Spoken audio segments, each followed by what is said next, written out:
এক একটি থোকায় ঝুলছে ৫০ থেকে ৬০টি সিম, যা ওজনে হবে ৪ থেকে ৫ কেজি। দেখতে কিছুটা তেঁতুলের মতো হলেও যিনি এই গাছ রোপণ করেছেন তার ভাষ্যমতে এটি চায়না জাতের হাইব্রিড সিম। থোকায় ঝুলতে থাকা সিমের ভারে নুয়ে পড়েছে মাচা। প্রথম দেখায় কাঁচা তেঁতুল মনে হলেও কাছে গেলে সেই ভুল ভাঙবে। বরিশালের কেন্দ্রীয় লঞ্চঘাট এলাকায় চায়না হাইব্রিড সিমের এমন ব্যতিক্রমী চাষাবাদ করে সবার নজর কেড়েছেন রিপন হাওলাদার। এই ঝাড়া দিছিলাম মূলত আপনার লাউ গাছ বানানোর জন্য।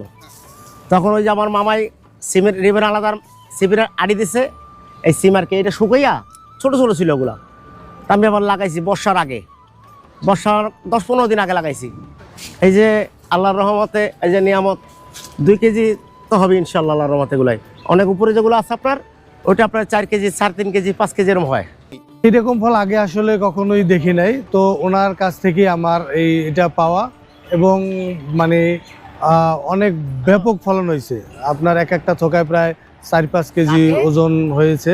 এক একটা থোকায় দেখতে তেঁতুলের মতো হলেও আসলে অরিজিনাল সিমের মতোই খাওয়ার মানে সুস্বাদু আর কি। এটা আল্লাহর রহমত। আমি তো আল্লাহর নামে বিসমিল্লাহ করে লাগাইছি, এটা আল্লাহ অনেক সুফল দিয়েছে। মনে করুন এগুলো অনেক বড় গাছে বাড়াইতে পারলে, বড় গাছে বাড়াইতে পারলে সবচেয়ে সুবিধা, ওর জায়গা দিতে হয় অনেক।